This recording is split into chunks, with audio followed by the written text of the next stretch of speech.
नमस्कार मैत्रिणींनो, आज आपण बनवणार आहोत मोदक. गणपती बाप्पाला जे आवडतात सर्वात जास्त ते.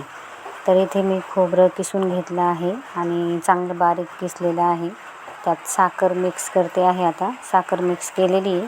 माझ्याकडे वेलची पावडर नव्हती, तुम्हाला वाटलं तर तुम्ही टाकू शकता. आणि खोबरं वाटलं तर मिक्सरमध्ये पिसून पण तुम्ही घेऊ शकता मिक्सरमध्ये. तर इथे मी पिठाचा गोळा करून घेते आणि एक पोळी लाटून घेते. आणि पोळी लाटून झाली की एक गोल आकार आपल्या ग्लासनी गोल अशा त्याच्या पुऱ्या बनवून घेते. एकसारख्या आकाराच्या पुऱ्या बनवायच्या आपल्याला. आणि मग एकसारख्या बनवल्या की ते खुसखुशीत चांगले छान मोदक होतात, कुरकुरीत असे. बघा मी इथे एकसारखे केलेले आहे. आता एकसारख्या पुऱ्या दिसत आहेत तुम्हाला. त्याच्यात आता मी ते सारण भरून घेणार आहे. गणपती बाप्पा बसल्यानंतर एक वेगळाच आनंद वाटतो, नाही का? चारही बाजूला कसं छान प्रसन्न वातावरण आणि चारही बाजूला छान असे गाणे चालू असतात. तो मूड कसं एकदम फ्रेश होऊन जातो.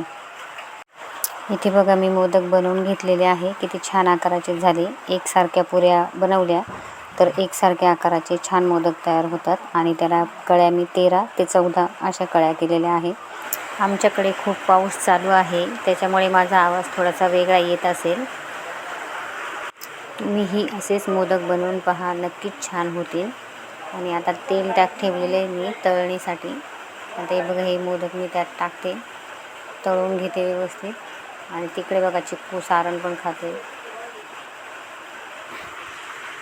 माझ्या हातातून एक मोदकही पडला बघा, पण टाकले मी सगळे मोदक. आता तेवढे सगळे तळून घेते. बघा किती छान क्रिस्पी मस्त झाले. मी मोदक तळून घेतले आहे.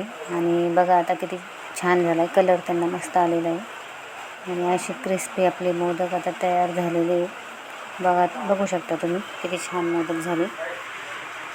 बघा ना, वर्ष उलटून जातं तरी पण आपल्याला मोदकांची आठवण येत नाही. जेव्हा गणपती बसतील तेव्हाच मोदकांची आठवण येते. तेव्हाच आपल्याला पण मोदक खावेसे वाटतात. बघा किती छान झालेले आहेत मोदक.